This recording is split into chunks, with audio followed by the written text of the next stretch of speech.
Interview question number 1. What assets do you think you could bring to the workplace? I think I could bring numerous assets to the workplace. I think my main one I could bring is communication.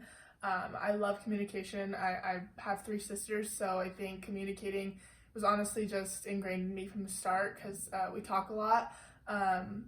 I love just giving my thoughts to other people and just communicating what I want and what I think and have ideas.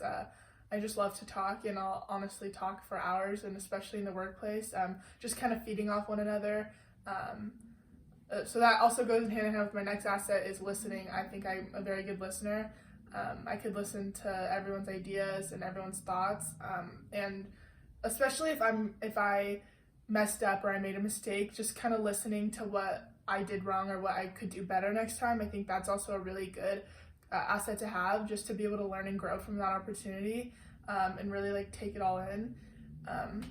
My next asset I could bring to the workplace, I think, is how determined I am.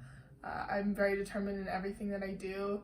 For example, my college acceptance process didn't go the way that I wanted, and I found a way to make it happen by appealing to that school and writing a very good appeal letter that was vulnerable and open, just to show that I was determined to get in and thrive if I did get accepted.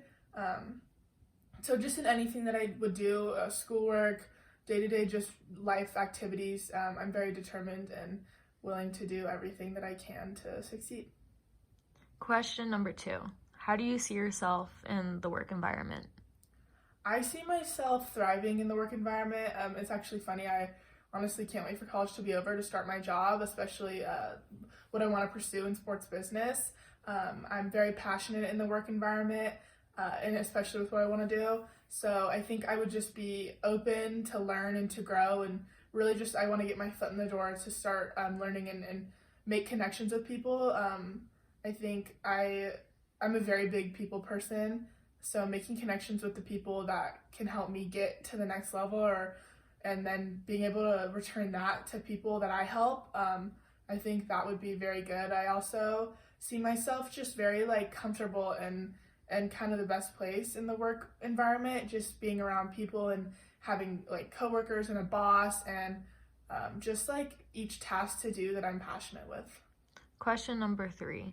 Where do you see yourself in 5 years? So in 5 years, I'll be 23. So I guess like kind of fresh out of college. With what I want to do, I want to start really, really early.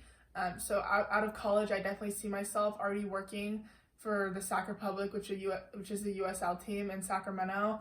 I see myself just starting kind of at the bottom of the totem pole, which is totally fine with me. Just so I can just start learning and growing and take any position just to be in that atmosphere, and learning from people and kind of just feeding off every person in that environment to be able to take all of their feedback and advice and kind of just like pocket it and run with it to grow. I see myself just really, really excited. Question number 4. Tell me why you think you're qualified for this job.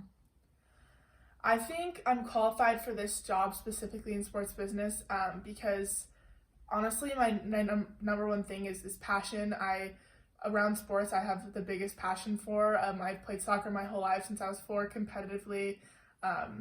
I've coached little kids in soccer, and I think that is honestly the most rewarding part of it is kind of giving back my skills and knowledge to little kids and just people around me. I found that the most rewarding, and I think I am just willing to learn and grow, and I'd be excited in everything that I'd be asked to do. I'd be 100% all in, and I'd honestly just be there to be a helping hand for everyone and to provide an opportunity for everyone else to just kind of be excited about everything we do, no matter if it's the kind of the dreadful stuff that no one really wants to do in the work environment, but knowing that those things that are the small things and that really no one wants to do will lead into the bigger, more rewarding parts of the job. Question number 5. What is your dream job and why? So my dream job is actually to be a general manager of a women's pro soccer team known as the NWSL. Being a woman in general, but being a woman in sports is very hard, and it's really not common. It's luckily many women are paving the way for little girls and women in general that want to work in sports. So I definitely want to be one of those women who is able to thrive and show other people, not only girls, but other people, that you can do hard things and you can do things that aren't common and aren't normal. And I want to be able to inspire little girls to be like, you know, if she can do that, then I can do that too. And no man or no person is going to tell me otherwise. And I just want to run a women's sports team and make sure that that women's team is getting the equal pay and the equal rights that they deserve, and make sure that they are a fully functioning club or team that gets to exceed in everything that they do. Question number 6. What experience do you have that puts you ahead of everyone else? The experience I have that I think puts me ahead of everyone else is the skills I learned over working with kids for the past couple years. I've been babysitting and nannying since I was 13, and you have to have a lot of skills to be able to work with kids. I think the 3 main ones are patience, communication, and listening. I'm a very good communicator. I love talking and I love listening to what other people have to say. I love giving feedback. I love taking feedback, and just being able to work with people in general, and the skills you have to have with kids, I think sets you up for just the real world and actual people, because you kind of have to start at the basics, being able to stoop down to a little kid's level and kind of just work with them. That sets you up to being able to be patient and work with people of your age. So yeah, patience, communication and listening are definitely 3 really big skills that I think would be good. Question number 7. What are your weaknesses?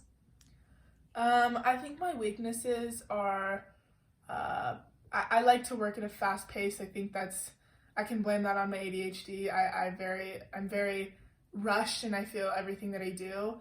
So sometimes just reminding myself to take a step back and realize that not everything's a race, that getting stuff done at my own pace would actually be very beneficial to not only me, but eventually in the workplace, my coworkers and my boss, whoever I'm doing the work for. I also am a very harsh critic. Whenever I do something, I kind of overthink it, especially in the schoolwork setting.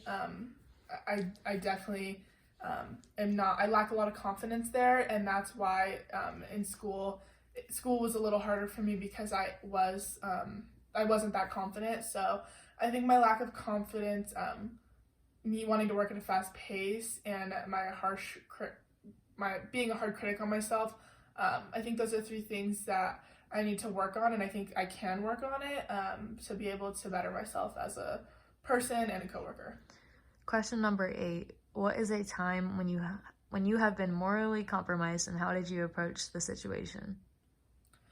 A time I was morally compromised in the workplace was when I worked at the daycare at University of Nevada, Reno. It is a development and research-based daycare, so they have a philosophy that they run, and they do things a little differently there, and the way that they talk to the kids and approach different situations, which I quickly had to get used to. And it was hard to get used to, but it was also good just to see that, people can do things differently and it can have its benefits, and also its cons. And I was put in a position where I was left alone in the room with the kids, and there were 2 certain kids that weren't allowed to be playing with each other, and I was told to keep them separated. But in that particular instance, they went over and started playing with each other and got in a little altercation, and I went over there and tried to break it up, but in the way that they do it, and approached it and talked calmly, and ended up getting blocks and toys thrown at me, which that was very hard, because in that instance, if I were babysitting in the comfort of someone's own home, or just the way I approach kids in that kind of situation, I would have approached it differently, given that I like to communicate, and I think that the way I communicate with kids in that situation could have gone better, but I did have to stick to how they speak to the kids, and I wouldn't say it ended up well, but I did overcome it and was able to communicate that back to someone and get feedback on how they handle that and to be able to better myself in the future if I had to experience one of those situations again.